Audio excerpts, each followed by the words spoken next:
Welcome to LOP Radio. This is your host, Entropy. We're talking about paranormal experiences. Tonight, my guest is CourtDude. Welcome to the show, CourtDude. Can you tell us a little bit about yourself? Hey, Entropy. Well, I'm a 50-year-old male living in the U.S. I was born in the Midwest in the 1960s. My father died at age 5, and sometime shortly following his death is when I personally began to have a number of paranormal type experiences. And these experiences started when you were a child. Were you still living in the Midwest at the time? Yes, yes. It was a town in Ohio, actually fairly near to LOP moderator Mother Mary and her husband. Um, Actually, I think the first one that comes to mind, the home I grew up in had, in the 1940s and 50s, been a single room cabin. And it was located about 30 some miles from Cleveland. And the people that would go out and utilize the cabin, lived in Cleveland, and it was kind of their weekend getaway place. Now, where my bedroom was in the home was on a portion where a concrete slab had been poured, and my floor was about 3 feet above that slab, which was right at about ground level. And I noticed one night, as I looked from lying in my bed towards the hallway, rather than seeing darkness and the pine panels in the hallway, I could see some light. It was actually misty looking, and that really caught my attention. And as I sat up and I watched that for a while, and it began to take on some type of misty, foggy shape, almost like looking at something through a fog-covered window or mist-covered window. And what I was seeing was a family having a picnic. There was a man, a woman in a dress. There was a picnic table. There was a young boy and an older sister. I could see them sitting down. I could see them running around and walking. I mean, they could walk out of the mist view and I wouldn't see them, but then they could walk back in. And the interesting thing that I noticed was they walked with their knees at about my floor level. So I immediately knew, or thought anyway, I was seeing them walking on ground level. And the interesting thing is, it didn't scare me. I actually grew to look forward to seeing that each night when I would head up to my room. I would have switched rooms. No, I was that weird kid who liked that type of thing. Were they dressed like people were usually dressed in your time period, being Well, 5? no, they actually had more appropriate to the 1950s clothes. I mean, it literally was a June Cleaver looking woman with the dress and the hair, and she'd even have on an apron as she was going in and out of the cabin, bringing things out to the picnic table for them. It actually seemed to be period appropriate attire for the 1950s. Did it appear three-dimensional to you? Yes, actually, it literally was looking at a scene through a fog-covered window is what it looked like. Was there any noise to it? No, that was the interesting thing. No sound whatsoever. It was purely visual. And, it didn't just like, pow, appear. When it would happen, it would just slowly fade in. Maybe it'd take a minute or 2 minutes to finally become dense enough to see. And you could watch it then for minutes at a time. And how many times did this happen? Honestly, I never kept count, but I can honestly say that it was for years. I mean, it went through my first grade and kindergarten years all the way on up through elementary school. And then things started getting a little stranger. Did anyone else see this? Did you try to get witnesses in to see if they could see it too? No, it actually never occurred to me for that. And I'm thinking at that young of an age, it was almost like, I don't know if I should be seeing this stuff or I shouldn't even be telling anybody. So it was actually at the time something I kept to myself. And was this a nightly thing? Very much. I mean, I couldn't predict it with any regularity, but I could easily say a couple times a week this would happen. And it did it for years. And what happened after picnic scenes with the mist in the room? Okay, well, that type incident eventually, I think I just didn't see anymore, or I've just lost track of paying attention to it because now we're going back, a good 48 some years. Right. But the other things that would happen was just weird things that I would know. Like I was in my room once and I just all of a sudden like I was reading at my desk. I just literally jumped up and said, "The neighbor just had a heart attack." And I don't know why. I went and I ran and told my mom. She's like, "Oh, you're just being ridiculous. You must have been dreaming." I said, "No, I know he just had a heart attack." And within 5 or 10 minutes, the sound of sirens, police cars, ambulance, fire truck in his drive, he had. And that left quite an impression on me because it was like, wow, how did I know that? But then other things would happen. I could be someplace and I could see some event that somebody else wouldn't see. For example, and I'm jumping a few years. I'm not really doing these in any particular order. There was one time in my life where I had occasion to have to go to what was an old ground-to-air radar tracking site in the 1950s, Cold War type thing. And while the military installation was no longer there, the buildings were. And the concrete pedestals where some of their large radars sat were now serving as the ground footers for broadcast towers. Well, I opened this one room, and I think the sign on the door, I don't recall the exact name or whatever, but it was the commanding officer's name at the time, or at some point in that installation's history.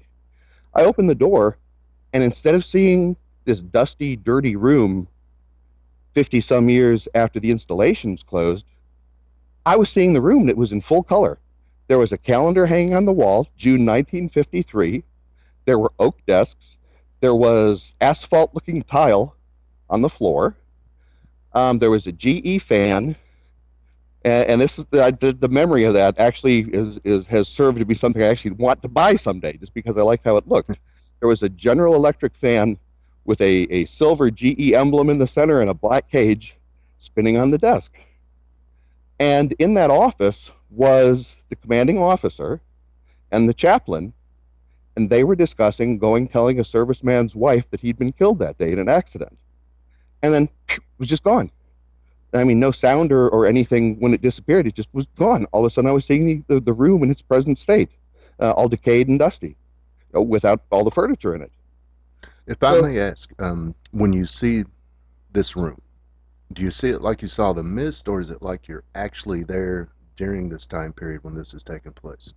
When it happens like that, it is as if I were actually there in that time period, seeing, hearing, feeling, even smelling what's going on. And that made me a little bit curious when that event happened. So a check at the public library through the microfilm, or actually microfiche records of the newspapers at the time, did reveal that a serviceman died at that installation in June 1953.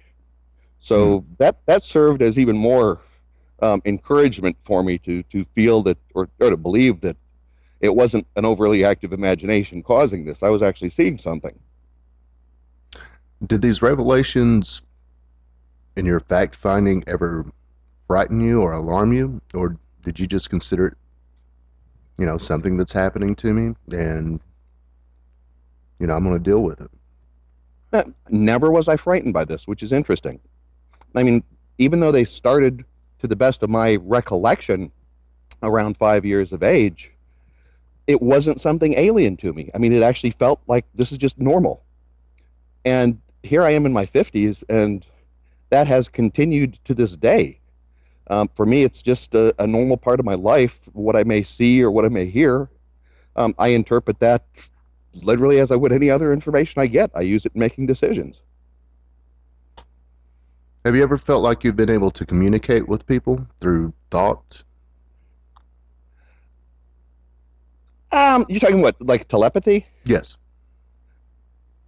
I have actually been able to pick up on the names, and this is interesting that you mentioned that. One of the LOP members, Martini Maven, she called me the other day for my birthday. She's called before. Before she ever called, and before she told me her name, I heard her name spoken while we were PMing. We weren't talking or anything. I just heard her real name in her voice. Amazing. And it was interesting because it was about a year later, well, actually longer than that, when we first talked on the phone. And the voice she had on the phone was the voice I heard her real name in. So can you tell me about more times that you experienced this phenomenon? Well, all right. Since we last talked about the Martini Maven, And she'll be the only LOPer that I'm going to mention by name here. Um, that's actually happened with a few others. Another member who actually does not post here very much, I also PM'd her actual name, first and last, and where she lived. And when I got that, we were PMing back and forth and posting in a thread. And I think it's actually related to the type of connection you make to someone. And I actually refer to these people as loud thinkers. They can be typing something as a PM, and I can reply, be typing my answer to them before I've actually gotten their question. There's some people it's just very easy to pick up what they are thinking or doing. Okay, I'll use a good example. In my actual job, the first week I was there, I was introduced to numerous people. I shook one man's hand. When I shook his hand, just instantly I saw him involved in a sex act with another man. Now, the way I see that, think of the way think of a memory of your breakfast this morning. Okay. The sight, the sound, the feel of that clarity of an image, that's what I see something like. And it can be something I've never even seen. In this case, it was him and another person. I'm a few feet away at eye level, seeing what's happening. And then that view is just gone. And there I am shaking his hand, looking in his face again. And those type flashes happen with certain people when I touch them. I don't have a control over it. I wish I did. But that's just something that's occurred occasionally throughout my life. It doesn't happen with everyone you come in contact with, just... No, that's just it. Not with everyone. Only certain people. And as I said, I refer to them as loud thinkers, just maybe their thought processes is loud, but there's other things tied to that too. There was a friend I was going to be going on a date with in a few days. I gave her a hug. When I gave her that hug, I saw an image of her body crushed and broken on the ground. And just a couple days later, she was struck by a hit-and-run driver when she was walking home and killed. I'm sorry.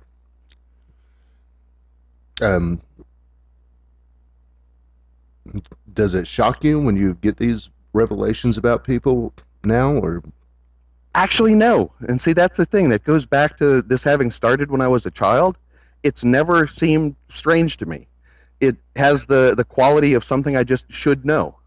I'll use a good example. This was just a year or so back here in town. I was at an intersection. The light turned green, and I started to speed up, to pull into the intersection, and I just simply heard, "No, stop!" When I hear, and I just react instantly, hit the brakes. A tractor trailer, apparently fully loaded, came zooming through the intersection on a red light and passed inches in front of my car. Had I not stopped, we wouldn't be having this interview. I have had a similar experience that one time. And I was driving on the highway, and something told me to slow down. I slowed down. Next thing, brake lights are coming on everywhere, and something's happening up the highway somewhere. Not sure what happened. Right. But it freaked me out for a couple of days, though. Okay. It wasn't a normal part of the experience of your day-to-day life. Right. See, and I don't know why I'm just this weird kid that grew up having this, but apparently it hasn't hurt me. I mean, it helps, if I'm interviewing somebody or speaking to someone, I can just pick up on a little more than they say. Actually, most of the times, a lot more than they say. Now, if you want me to give you a really way out there example, sometime back, my father's sister died. She had terminal cancer and was ill for a long time. Now, I'm going to have to be rearranging these people's names on the fly to not be giving out real names, so please bear with me as that goes on. But I'm at home. I was in my room reading, and let me point out, as a bit of background on this, my hobby growing up was photography. Well, it still is a major hobby. You see all the Lunatic Outpost branded pictures I post. My bedroom had 100% dark Velcro shades. The door, when it shut, had the felt wiper across the bottom to keep light out, because I could actually develop my photographic film in there and make my prints.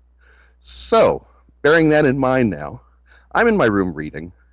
Mom comes in there and just says, "Your Aunt Jane died." And she just walks back out of the room crying. And I'm like, well, damn. Wow.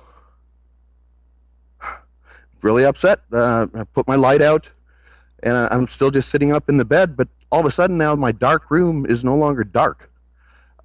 It starts being visible, and it's not dimly visible. It's so freaking blindingly golden colored, it is hurting to see the brilliance of the light in the room. And standing there, actually, I want to say coming in the same door that faces the hallway, is this glowing being. Now I find myself, I'm all of a sudden I can't move. Maybe this is sleep paralysis, but I'll get into that later. I can't move. I'm just rigid. And the perspective I'm seeing the room from is just getting higher, higher, higher, higher, higher. Oh shit, I'm going to hit the ceiling. And the view rotates down. There is this blinding 6-7 foot tall being in the room. And there I am lying on the bed. And I'm seeing myself. And this being, I don't want to say it touched me, but like reached to me and just started to move, and it took me. We went through a wall in the house, went outside, we started drifting through trees, but then through buildings, through people. You could literally feel or hear what the people's thoughts were as you went through them. And we just traveled faster and faster. And we found ourselves on the other side of the country in seconds. I'm in a room I have never seen in my life, but it's a pine paneled room. There's music playing on a record player. I can smell the smell of a fire, and there's one going in the fireplace. There's a man and a woman in there that I knew or recognized as being an aunt and an uncle who live in California, though I'd never seen their house. And they're drinking wine in glasses with stems. And I actually think it was champagne because of the bubbles. And then all of a sudden we're gone from there. We fly up, we're across to Europe, visiting another relative. Get a look around, see what's happening in the house. And it's kind of cool. Now we fly again. We're back to the U.S. And I'm in another relative's house. This is in the New Jersey area. And she's wearing a pink terry cloth bathrobe. She has just turned the channel selector knob on an old color television, with a CRT tube, and it had a mechanical tuner. And I can hear the fading click of the channel selector knob in the room when we arrived. And there's this cheesy look, and I've never looked to see if there's really a news company that has this name. I bet it is. It's in the Philadelphia area, I bet. There's this cheesy graphic of a helicopter coming on the TV with the voiceover saying, "Action News." And then that scene was gone. And this was repeated a few times. And then, rather than bringing me home, she just carried me high above the earth. And I could see literally the planet down there through the clouds. Then She started zooming up very fast. I mean, very, very, very fast towards the sky. I have been accelerated by a linear induction motor with multiple G's of force. That was nothing compared to the feeling of this. And then she let me go. And I fell for what felt like an eternity. And you say she, this being. Well, here's the thing. I want to say right? that, yes. Although I'd say at this point she was genderless. And the part I left out was what she said. So, and as I said, I'm kind of drifting here. I've actually posted this, so people can confirm this from posts 2 years ago. She said, I want you to tell my husband and son, I'm beautiful now and have no more pain. Tell your mom, she said my mom's name, said, tell your mom, thank you for coming to visit me today and feeding me and giving me a back rub. Well, I didn't know Mom had done that. What else did she say? Oh, when she took me on that trip, she also said that my father and his brother were there. But because they had died when I was so young, I couldn't talk to them now. But I would be able to when I go there next myself, which I thought was interesting. That was probably the most amazing event to me. And when I said she, the she was my aunt. At least that's the take I had on it. That was my aunt who had just died. She showed up to tell me thanks to Mom and tell her husband and brother things. And she also says specific personal things for me to share with them. But when she was that glowing entity that could come through the wall and take me on the trip, she was genderless. That was not my aunt anymore. Does that make sense? She was no longer my family member, but she was a spirit that's bound to mine throughout eternity. Yes, yes, it does. I can't relate to it. I've never seen anything like that. I do believe that you believe all of this is happening. I find it fascinating. It's when we started this interview, I had no idea what we were going into. And we talked before this interview, was recorded, and we said we'll just run with it. And I'm glad we did. And tell us some more. What else has been going on? Okay, well, the part where I know that that wasn't just some neurological defect or an imagination run wild was when she let go of me and I fell. I fell for what felt like an eternity and crashed into my room. But, there's no damage in the ceiling. All of a sudden, I just jumped up on the bed, and I swear to the best of my knowledge, what I said was, "Holy shit!" when that happened. I turned on the light, grabbed a journal book that I had, and I wrote down everything that happened, word for word what she said, everything that I saw, my feelings and impressions on it. I just thought that this would be important somehow, and I still have that journal, over 40 years later. But then I took an additional step. I went and I telephoned every single relative that I saw, told them what they were doing, told them what they were wearing, told them what they were watching, told them what they were drinking, and every single one of them confirmed that was exactly what they were doing. Have you had any other paranormal activity in homes that you've lived in? Actually, yes. It seems that every home I have ever lived in has been, in some cases, a hotbed for paranormal activity, and in some cases, just with minor activity.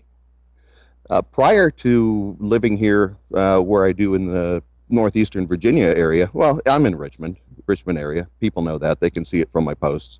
I have relatives in Richmond. Beautiful, beautiful area. It is, thank you. Prior to living here, I lived in a home in a historic district down Newport News Shipbuilding Way in the city of Newport News. Mm-hmm. The home was just about, not 100 years old, about 90 years old, and had been a judge's city residence. So it was actually a very ornate house. It was Victorian style, 3 floors with a basement. In-ground pool type thing. So he had a nice place set up. Now, I started doing some renovation work when I bought that home. And I've heard now, since, at the time I hadn't even had an interest in it, but I've since heard renovation type activities can stir up paranormal activity if there's ghosts in a home. Well, it turned out somebody had died in that home. But it would have interesting events. We had one particular room, which was a grand ballroom type room. It was about 30 feet by 18 feet with 13-foot ceilings, and it could have a huge dining table, or it had enough room for a musical ensemble to play and people to dance. Well, I'm upstairs working on the second floor, tearing out flooring in the bathrooms, doing just home restoration stuff before we moved in, and all of a sudden I hear music, and I hear the sound of people. Well, I didn't have a radio down there, so I get myself up, head down the stairs, and there were 2 sets of stairs. There's the servant stairs, and then there's the grand staircase that the home residents would use. Down across from the base of the grand staircase is the entrance to this ballroom dining room. There is a fire in a fireplace in a corner where no fireplace existed. There are people in formal wear with the top hats and the like, as one would have in the early 1900s. Women in the prissy dresses with their bustles and the like, dancing, ballroom dancing, and there's a musical ensemble playing. And then just instantly, gone. No fireplace in the corner, no people, no music, no sound. That was the type of event that I would have happen there. And it was interesting because on a subsequent investigation under the house, I found a hearth plate and a foundation for a fireplace in the corner of the room where I saw one. And sure enough, behind an angled portion of the wall, there was a fireplace. The mantel had just been removed in an earlier renovation. Now, my current home here in Richmond, that we haven't had anything really as outlandish here. We've had a few things happen, but the one that probably comes most to mind happened to Mrs. CD. I did not witness this one, but she said as she was folding socks, getting our laundry together one day, said as she's sitting there, one pair of socks just goes up in the air about a foot, turns over in the air as if something's looking at it, then gently sets itself back down in almost the same place it was. That one I didn't witness. But we have some other events. There was one time, this was just about a month and a half ago, or 2 months ago, we were both leaving the kitchen. And as I look over my shoulder, she's about the same time doing it. We noticed we left one of the cabinets open. It's a cabinet we'll walk into and hit our heads on. We both simultaneously go, oh, I'll shut it. The cabinet just swung the whole 90 some degrees from full open to shut on its own. No breeze, no draft. We have lots of little things like that happen here. Or if Mrs. CD and I get into a fight, this is actually kind of funny. If we're really fighting, I mean, yelling, angry type fighting, things will fly from the walls. Really? In the house, yes. That's been the coolest thing. I've actually seen a little shelf statue come off of its shelf, not just land on the floor, but I mean, it went across the room in an arc and landed on the other side of the room, bouncing off of that wall some 12 feet away. So it's kind of neat. And what we figured out is happening, if we're angry or fighting, something doesn't like it. It's trying to let us know. When we get along, nothing like that happens. No one ever gets hurt by this, right? No one ever has. Now, does she also have some kind of connection to the paranormal as well? I believe she does. She is Wiccan, and she would probably have to be interviewed herself, but she doesn't really post that much. And she has a couple times. Her history has been where she was growing up was in an antebellum mansion down in Georgia. And she said she and her father could sit out on the front porch, and when it was the right type of night, you could see the troops marching down the road, with their wagons and horses, either returning or going to battle. Does this activity seem to follow patterns? Like, does it happen at nighttime exclusively? Is it all random? Does it just happen when you least expect it, out of nowhere? It's when I least expect it, out of nowhere. The stop now, when I heard that was daytime. Or another one, this happened at night. So no, it doesn't. There was an incident where, this was when I was younger, living at my parents' home in Ohio. There was an individual killed in a motorcycle accident. And our driveway was rather long, about 300 feet, so you really couldn't even hear highway traffic. He went off the road on the other side of the street from our home, went about 20, 30 feet into the woods, hit a tree, and died. Instantly. I'm not in the house. My visual perspective is of being right there with him. And I'm feeling nothing but incredible sorrow. I mean, I am just sobbing inside, feeling this. And I'm seeing this person lying there dead on the ground beside his motorcycle. And there's another version of him standing next to it, looking down at himself. He just hadn't moved on yet, but I could see him and feel all the emotion that he felt. And when he moved on, my perspective and view just changed instantly back to being there in the home. And I was crying for about 2 hours, feeling all of his grief. And those are really the ones that are disturbing. When someone dies and I'm nearby and that happens, you don't ever expect that. And it affects you very emotionally and physically for hours afterwards. And one thing, and I'll say this jokingly, I'm just glad that never happens while I'm driving a car. I suspect there's probably some mechanism in place to keep that from happening. At least I hope it sure doesn't.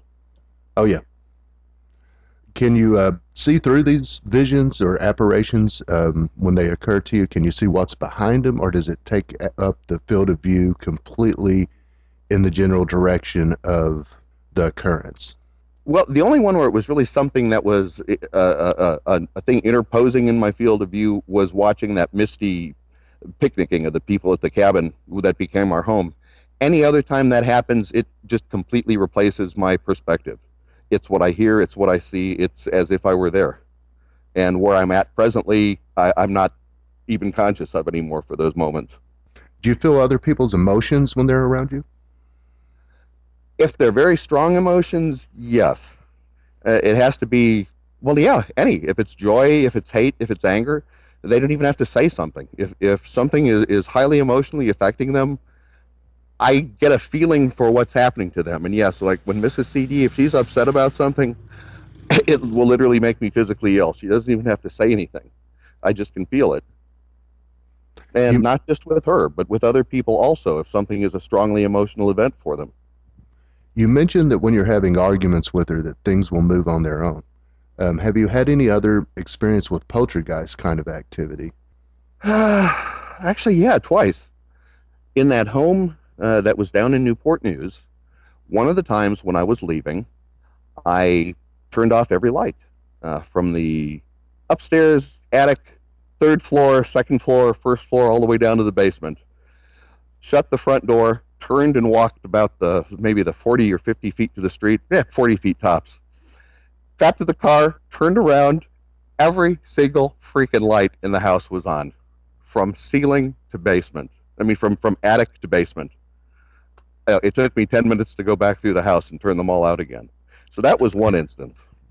We had another one here in Richmond, and this actually was done in response to somebody telling me, maybe you're the cause of this. Maybe it's not your home. It's like, nah, I think there's just something here at all of them, was more of my attitude.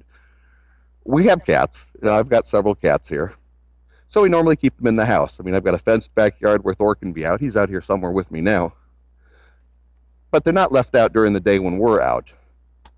So in response to somebody asking me or making some comment, I'm not really sure where the conversation came from. Well, it was related in part to objects moving and to the events that happened in the home in Newport News.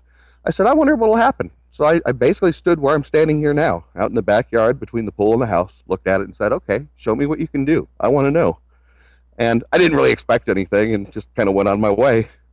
When I came home from work that day, this was interesting. We never thought somebody broke in, but every single window was open, every single door was open, and the cats were all herded into one room with the door shut. The alarm system wasn't on, but it hadn't logged being turned off, which was really interesting. So, yes, those events have happened everywhere. Now, why I've always called these events as being something that's happening through my entire life has been the event where I heard a voice saying, no, stop, coming in the intersection. I've always had little oral cues like that. I can meet somebody and I'll just hear a voice saying, they're a thief. And then the person's later fired from their job because they were, well, you guessed it, stealing.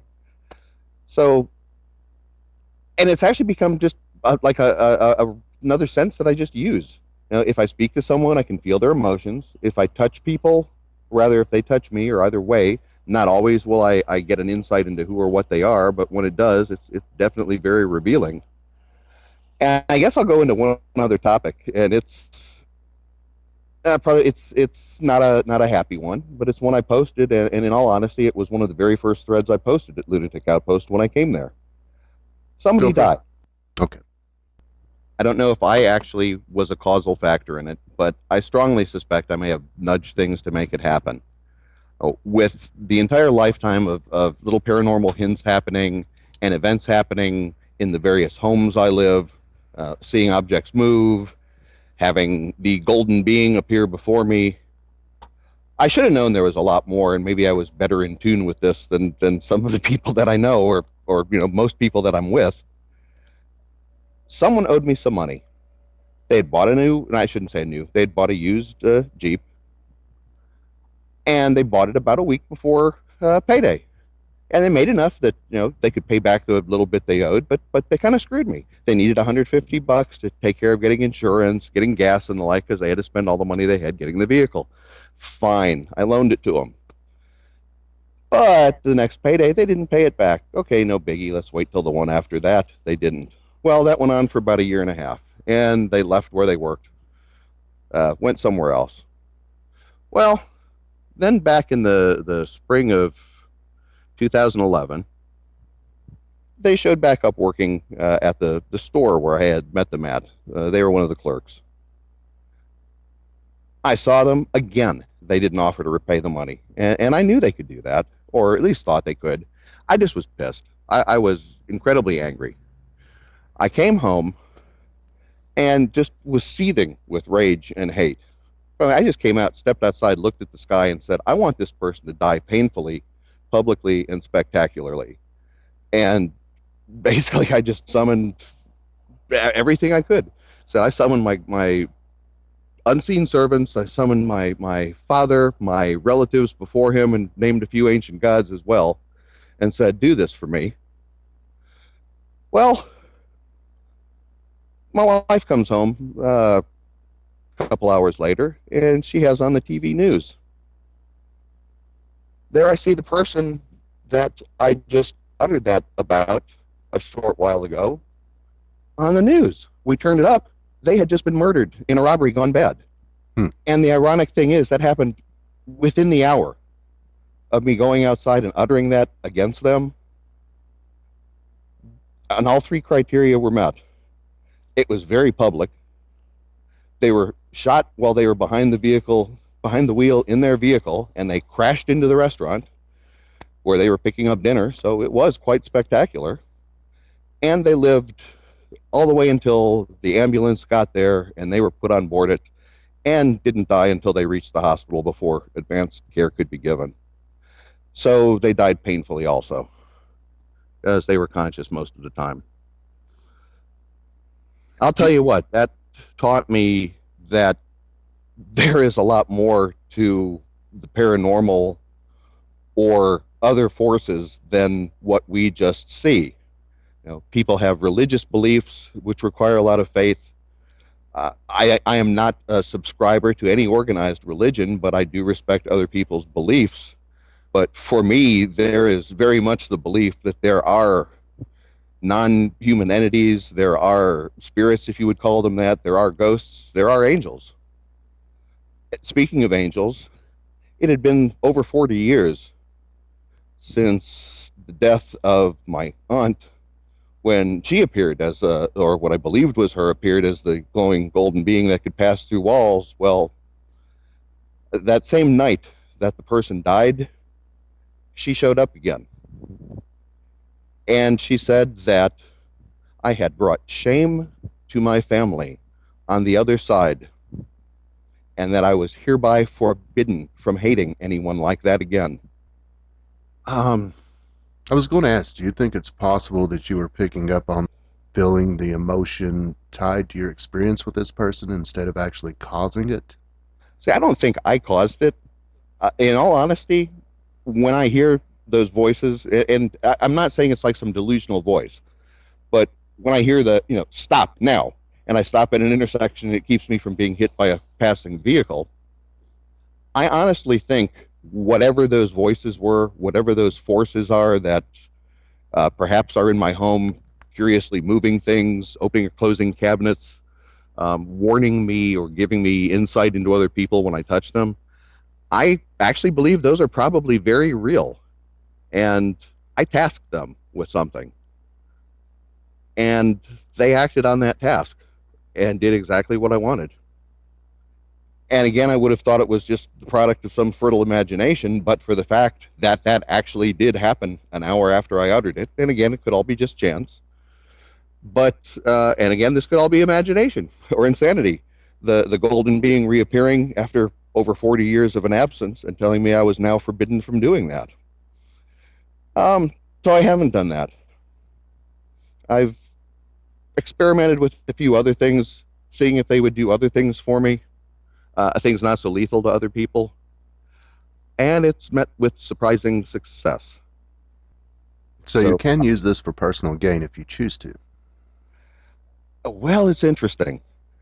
I think that does come back on you. I really think it comes back on you. But I'm going to use an example. This was a little over 2 years ago, or about 2 years ago. Mrs. CourtDude was using a tablet I had bought her, and she inadvertently had off the Wi-Fi. She wound up watching a vacation weekend or holiday weekend YouTube videos in high def the whole time on AT&T's network. We had a $1,200 bill the next month. I called AT&T, and I'm trying to confirm that I really owe that. She's telling me, yes, it's really on there, telling me what the balance is. And she's asking if I need to have a payment plan set up. And I'm like, yes, you're going to have to do that.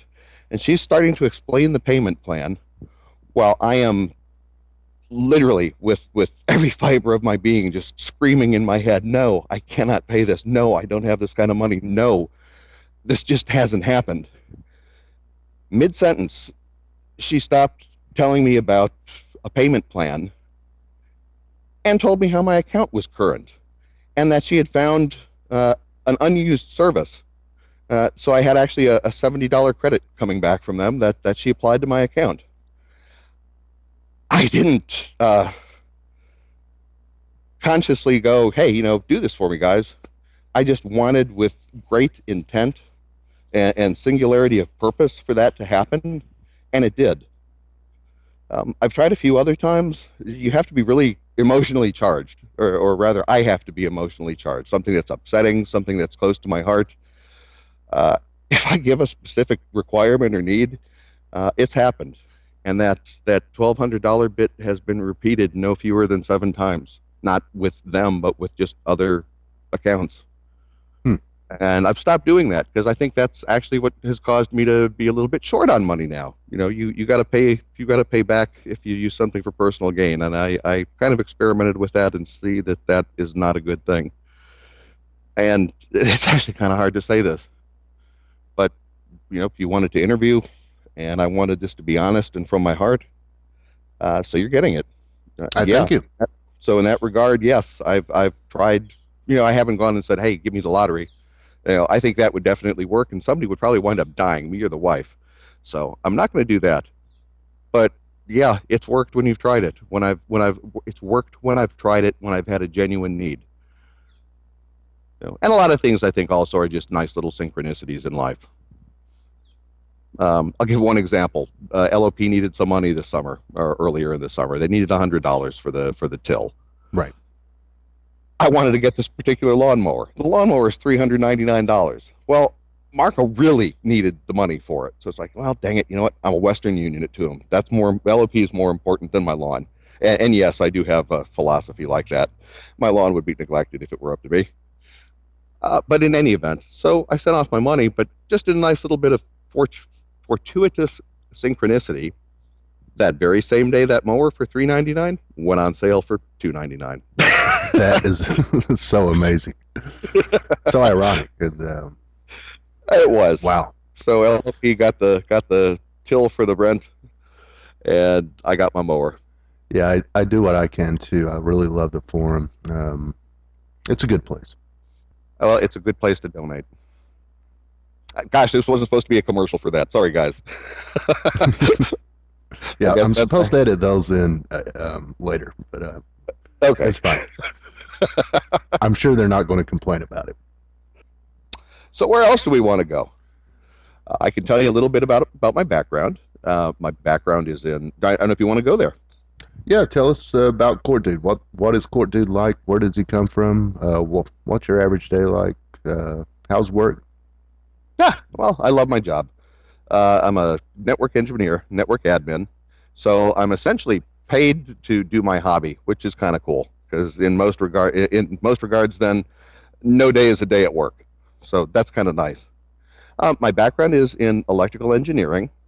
I also graduated with honors in applied nuclear physics, have operated nuclear reactors, a satellite tracking system that I designed while working for General Electric. I designed and built this. It was deployed by NASA and is still in use. So in my own little way, I contributed something to mankind in that I gave us a small piece of what we do to reach for the stars. My hobbies are photography. I enjoy my white cat Thor and my lovely wife, and my backyard and pool. Typical day, I'll get up, fix my coffee. Won't go into any more detail than that. Get to the office. I will check out the network, make sure that important servers are up, and the functions of the judiciary can carry out. I mean, wouldn't do if somebody couldn't buy a marriage license or pay a traffic ticket. Let's see what else. I'll do that. See what our present needs are. Plan for the future. One project I have going is centralizing a lot of file servers that are in distant and remote courts. Now that network technology is much better, much faster, I don't need to keep servers in many locations. We just run them across the WAN back to our data center, and it eliminates the servers in the field. So it's actually reducing operating costs. Also, trying to be a little bit proactive in stewardship of our resources and your tax dollars. Well, you sound all right to me. That sounds like the American dream. Are you still interested in astrophysics, or are you interested in astronomy at all? I know you said you did some work with the tracking system for NASA. I What got actually you do interested have in space? what got me interested in it. I'm interesting. I think the first space thing I ever noticed, and this is going to be silly, was I was 6 or 7, and I'd swear there was a multicolored UFO that went by overhead. It literally looked like some type of spoked wheel type arrangement, and it was silent. It appeared to be a few hundred feet overhead, passed over the woods, over the highway, and over another set of woods. But, I was a kid. It was Halloween. Could have been somebody's prank. Who knows? But it was absolutely silent, and that did get a little bit of fascination going for me. So I did spend a good part of my childhood reading books on UFOs, alien encounters. One of my greatest joys from a child was the film 2001: A Space Odyssey. Yes. I mean, it's amazing. Stanley Kubrick. Yes. I mean, there is the scientist on the shuttle traveling up to the moon, having a video conference with his wife and kid on his tablet. Mm-hmm. This was 1967 that came out. It wasn't 40 years later till we had that available for us. That film was so ahead of its time. No, we could do a whole show on Stanley Kubrick and some of his works. Really good. Yeah, it was very predictive of what's going on now with the technology and networking that we have. Yeah, it makes you wonder if sometimes those people, or if some people could see ahead to what things are. Or who knows, maybe they're shaping the future through what they do. Right. But no, I've always had some type of interest in space. I do believe we went to the moon. I'm convinced something went to the moon anyway. There are retroreflective units up there that you can use for bouncing a laser off of it. So indeed, something is up there. Oh, I agree. I think the evidence that we went to the moon is overwhelming. Absolutely. And I would like to also believe that there were people on board the craft that went to the moon. But we definitely said something there. Of that, I am certain. And if you had a chance, would you go to the moon? I actually would, if we had some type of usable space program where it was perhaps less dangerous, or no, screw it. As long as I knew I'd get there and back, and I'd be in one piece, absolutely, I would love to go see what's up there. Absolutely. But in a way also, and this maybe speaks to what my attitude's like, when I'm standing here in my yard and I look at the sky, I'm not looking up at stars. What I'm doing is looking down on other worlds from their heavens. You are absolutely right. That is an amazing perspective to be able to take it in like that. Do you ever wonder if they're looking up and looking down at us through, our heavens? That's actually probably exactly what's happening. The one thing I had mentioned in a thread on Lunatic Outpost today, someone had posted a German video showing 2 UFOs, and this was actually posted a couple weeks back too. They were triangular and kind of green looking. What I found very interesting is the shape of that, and I think the thread is still on the board. We'll have to find it and bump it. The shape of that UFO in that night vision video was identical to a UFO that appeared in a NASA engineering video of the shuttle shuttle fuel tank as it's drifting. That same UFO configuration came flying past it. And it's interesting because 2 years ago, actually more than 2 years ago, leading on almost to 3, I had made a post there on Lunatic Outpost about when I saw that. I was in my backyard looking up, and it transited about, I don't remember what it was now, most of the sky, better than 65 degrees, and it took it about 40 seconds to transit across. It had like what I can best describe as an electrical shimmering sound that you felt as much as you heard. Actually, nothing else I could ever describe like it. But I saw that a few years ago. And that got me thinking a little bit when I saw that video today. And there's one, the video posted about the German UFO sighting. UFOs often have these really fast, jerky motions, fast turns, tremendous G's if they were doing that at actual speed. And it got me thinking about something that is how a broadcast transmitter works. Say your favorite radio station is 98.5 FM. Well, that 98.5 actually means 98,500,000 hertz. That's the frequency of their carrier wave. Well, you don't generate that directly. That's generated at a much lower frequency, and usually it's all related down to an old standard of a television oscillator crystal. But essentially, you synthesize a frequency low enough down in the kilohertz range, you run it through what's called a tank circuit, which is an oscillator, which will oscillate at a harmonic frequency of that first frequency. Say you've got 1 megahertz in one of those substages. Well, you run it through the harmonic circuit. Now you have a 2 megahertz signal at a higher power level. That's applied to another circuit. You wind up with a 4 megahertz signal at a higher power level.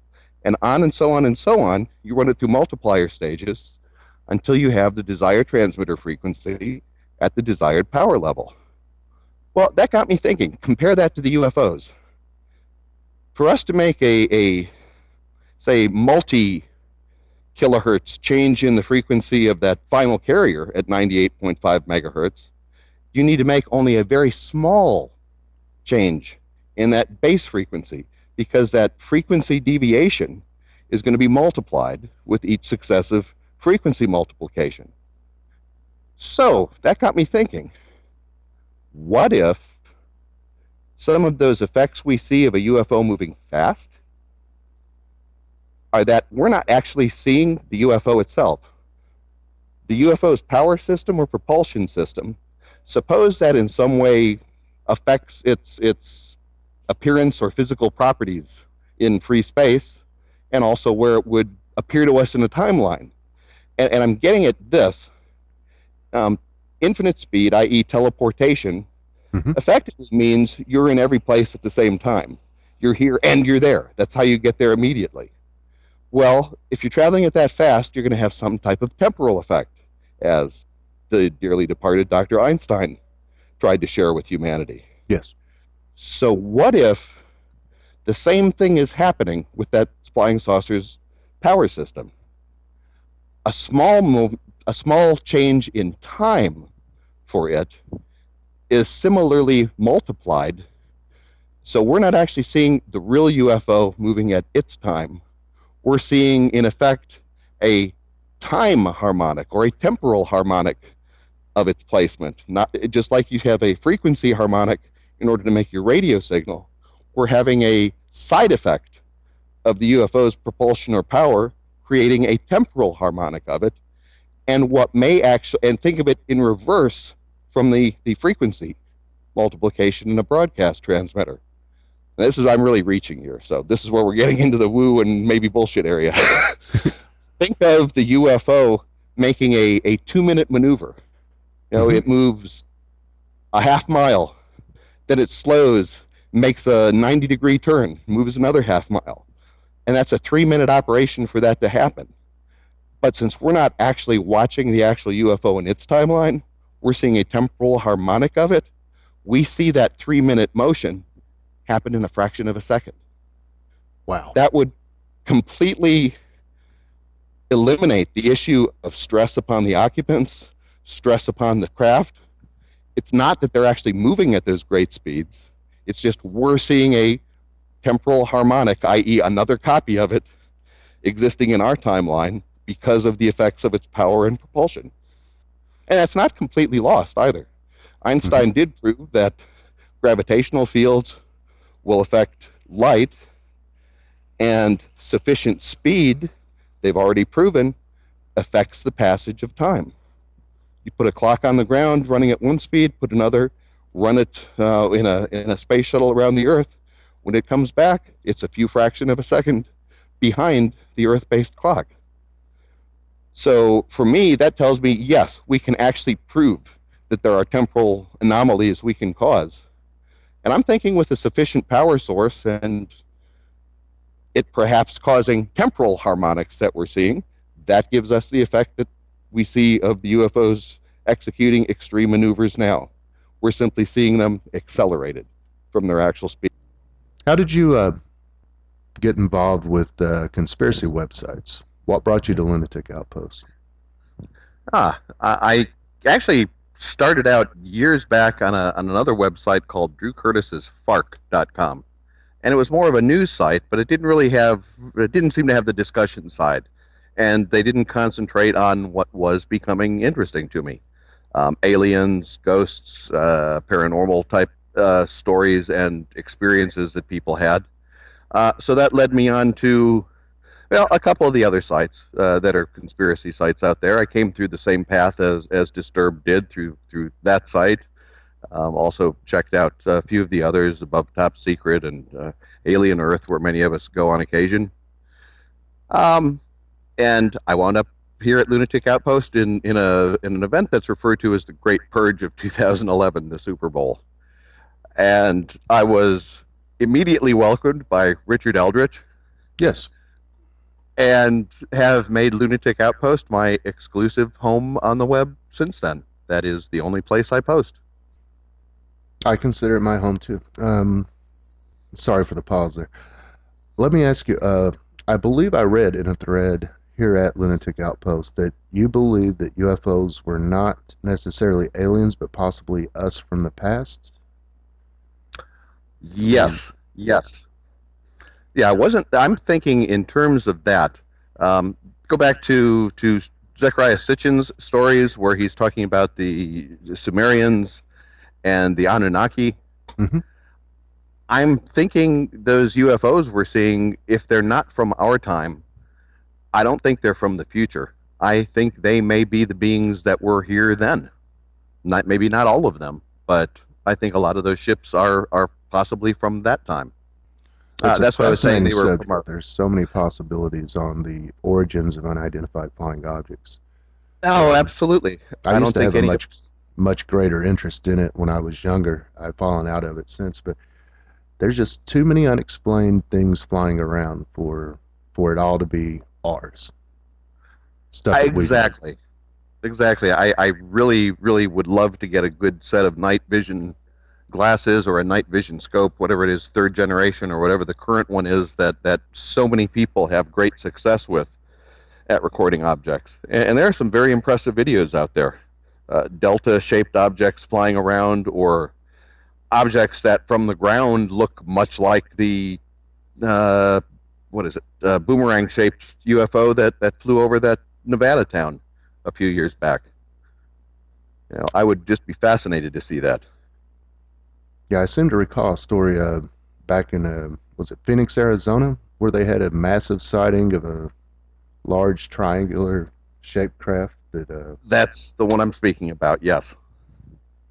I know, and there's just so many, and they take on different forms, different shapes.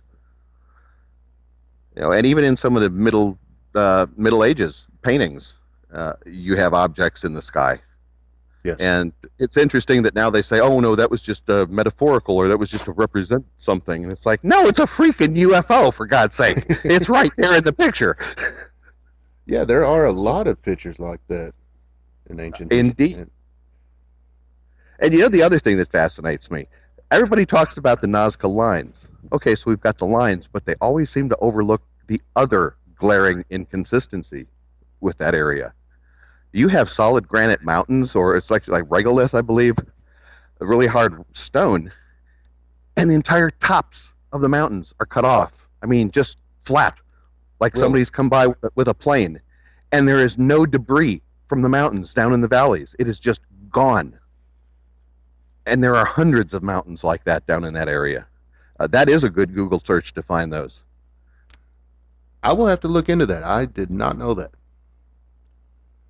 So the tops of the mountains have actually been leveled? They appear to actually been physically removed. I mean, you see a rocky mountainside going up with a perfectly flat top.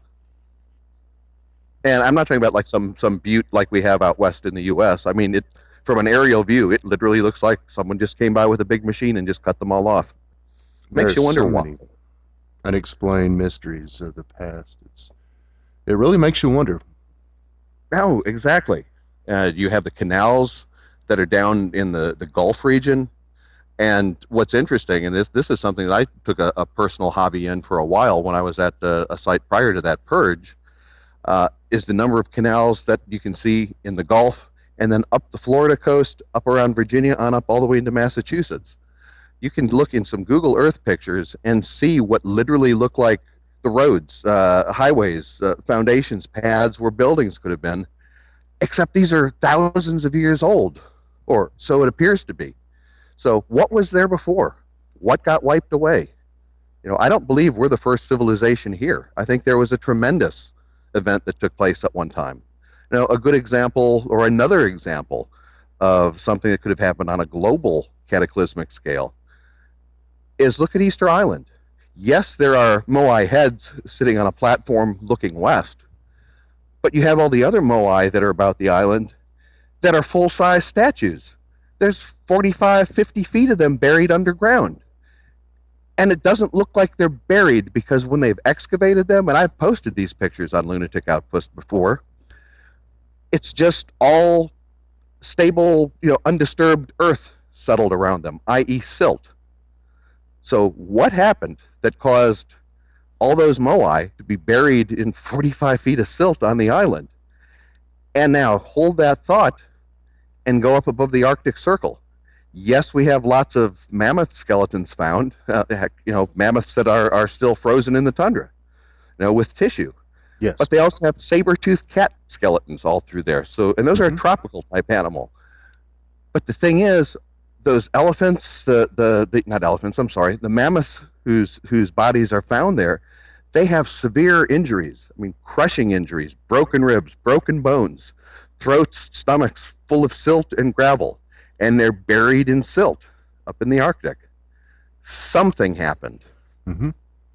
If I recall correctly, there's also some mammoths that have been found frozen that still have food that hasn't been digested fully in their stomachs yet, like it just sort of happened all of a sudden. Exactly. Some instantaneous event happened. And, we hear about possible cyclic events. It's a huge debate on the board with a few members. But a lot of evidence looks like it, because if you go back, we have, our relics and artifacts, and you have things found back to about 12,000 years ago. But what's interesting? Then there's a gap. You don't really see anything until artifacts maybe 25,000 years old. And then there's another historical gap, and it's like, well, then they'll find this civilization, but its age dates to 36,000 years old, or 35,000. And when you look, these various ages of the ancient sites that they discover actually seem to correspond in time with a roughly 12,500 year cycle. So it really makes you wonder, have other civilizations arisen here and just been eradicated? I mean, look at us. What do we have that's permanent? Ancient Egypt, they had a lot of statues, they had a lot of steles, carved steels, and that same thing with Sumerians. Their work was cut into rock. They had tablets with cuneiform. What do we have? We have paper, we have plastic, we have knowledge stored ephemerally in digital devices. What happens when something just comes, or if something comes and wipes over us? What remains are there going to be of our civilization in 1,000 years? Have we even left anything that someone will find in 1,000 years? Or is the only thing that would be found still the pyramids, just more eroded still? Right. Makes you wonder. That's a good question. I remember seeing a documentary where they were talking about how if humanity were to suddenly disappear, it really wouldn't take that long, historically speaking, for just about everything that we have built to kind of fade away and disappear. Exactly. No trace of us. While the world heals and gets ready for the next cycle. Is there anything else you would like to discuss in this first interview with you? very happy that you took me up on the offer to do this, and I know it was very short notice. You've made my job so much easier, and Everybody, it's been short notice means I was installing Skype on my phone 10 minutes before the interview. yes, exactly. I just PM'd you today to see if we could do something, It and I wasn't didn't that know bad. what we were I walking enjoyed it. into. I have too. It's been really fun. Would you like to close out the show with anything? Is there any stories that you would like to tell now, or do you want to save some for later? No, I Yeah. think we should perhaps save some for later, but Okay. I will simply leave the show with, for all of you lunatics who have listened to this, I really do love you. It's wonderful to have you supporting the show, supporting Entropy's, supporting the site with your presence, and supporting Entropy's great show that I've been privileged to be a part of. This might not have been the best part of the show, but hey, it was the part that I was in. So that's pretty much all. I just want to say thank you for your time, and thank you for your allowing me to have this time here, Entropy, and all of you for listening. Thank you, If sir. anyone has further questions, I suppose you could post them in whatever thread Entropy will mention the radio show on. That works for me. And I'll it's see if been I my can privilege to respond. have you as a guest. And thank you so much for contributing to this show and also to the discussions that we all have here in our little community. Well, it was a pleasure. Thank you very much, sir. Thank Everyone you. have a